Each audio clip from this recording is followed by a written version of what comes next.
Ever since I was younger, I was into video games. Somebody like the views so I can bring bad news to all these crews who can't NBA jam with the shoe. Back to another beer review. Tonight we are checking out one of the newest releases from Ballast here in San Diego, a local brewery to me that I so dearly love. This is their Grunion Pale Ale, and they're calling it a hoppy pale ale. And one thing I want to talk about, Ballast Point dates their bottles like this, which is a lot of mumbo jumbo it seems like, but if you look at the bottom numbers, it says 15081. So the 15 stands for 2015, and the 081 means it was the 81st day of 2015 that it was bottled. So 81 days, 31, 28, 20. That's what, March 22nd? Is that right? Bottled March 22nd. I don't know why they do it that way, but it is what it is. At least there's a date on the bottle. March 22nd. Today is April the 15th, tax day. So this is what, 3 weeks old? Really, really fresh. They just started bottling this. I've had this on draft. I had it a couple months ago on draft. Down at Bagby, they had a keg of it, and I remember really, really liking it. So I wanted to check out the bottle offering. I love me some hoppy pale ales. And all their bottles have like fish on them. It's cool. You guys know Ballast Point. I mean, Sculpin, easily one of the best shelf IPAs in the world. They make Dorado, which is their double IPA. They have their Sculpin variations. They have grapefruit Sculpin, habanero Sculpin. Ballast Point makes awesome, awesome stuff. So, want to check this one out? This is a 5.5% pale ale. So, kind of into that. Like, I like the lower ABV hoppy beers. They just make them sessionable. I'm not really big into a whole lot of session IPAs. I just think they're kind of over the top when it comes to bitterness and whatnot. So always looking for like a lower ABV beer, like for golf. Stuff like this is perfect because you can drink like a beer that tastes good and you're not going to get hammered. So let's check this one out. Holding up to the light, this is a dark amber, almost like a copper color.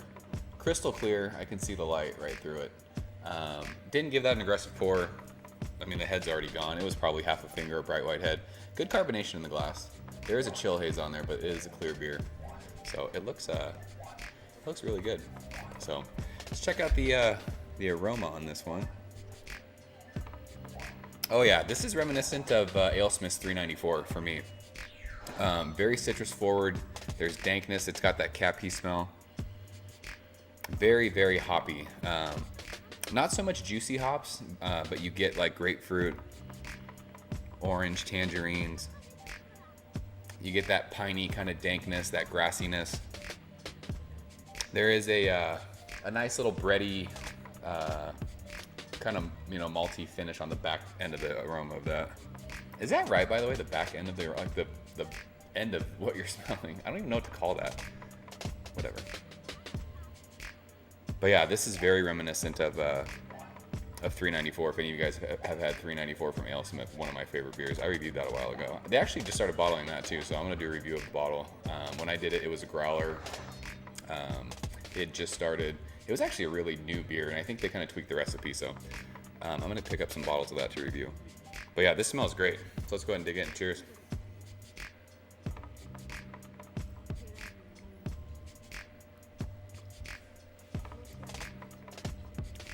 Ooh, that is darn tasty. Right up front, big grapefruit pith, orange peel, and then right middle of the mouth, you get that dank, piney, earthy note. Definitely on the bitter side, but the sweet kind of bready, malty finish just takes the bitterness right away. Very, very dry finish on this one. And 5.5%, I said this before, but I can't remember which beer it was, but when that bitterness goes right away and you're left with kind of like that sweet kind of juiciness, it just makes you want to continue drinking it because it leaves your mouth dry.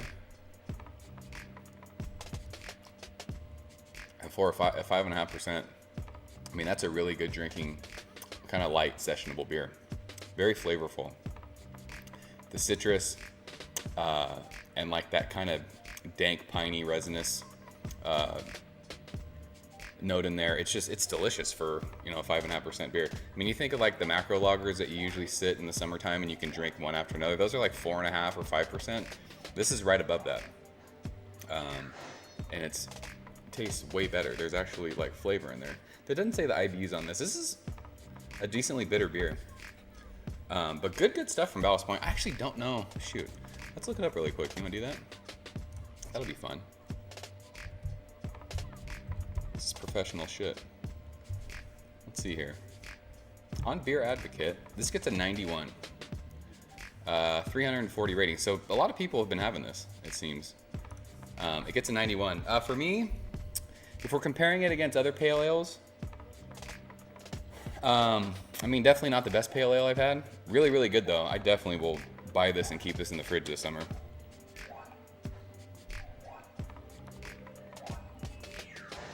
I mean, it's not as good as like Hoppy Birthday. We had, shoot, what was the Trillium Pale Ale I just had? The Galaxy Dry Hop Fort something. Gosh, I can't remember the name. It's escaped me right now. But like if you're comparing this to like Zombie Dust, 394 Hoppy Birthday, the Trillium beer. I mean, it's not on that level. I'm gonna give this a 93. You know, the A- range, A-, really, really solid sessionable hoppy pale ale. If you're into hoppy pale ales, I think you'll like this beer a lot. The citrus and the pine and the dankness is awesome. Definitely has that West Coast style San Diego feel to it. So I don't know what the distribution of is it Grunion or Grunion? I don't know. I think it's Grunion. I don't know what the distribution of this is. Definitely keep your eye out for it. I would say it's worth trading for if you're into like those sessionable hoppy beers. Really, really good stuff from Ballast Point. So that's it for this one. I'm gonna wrap this one up. Until next time, I will see you guys later. Cheers.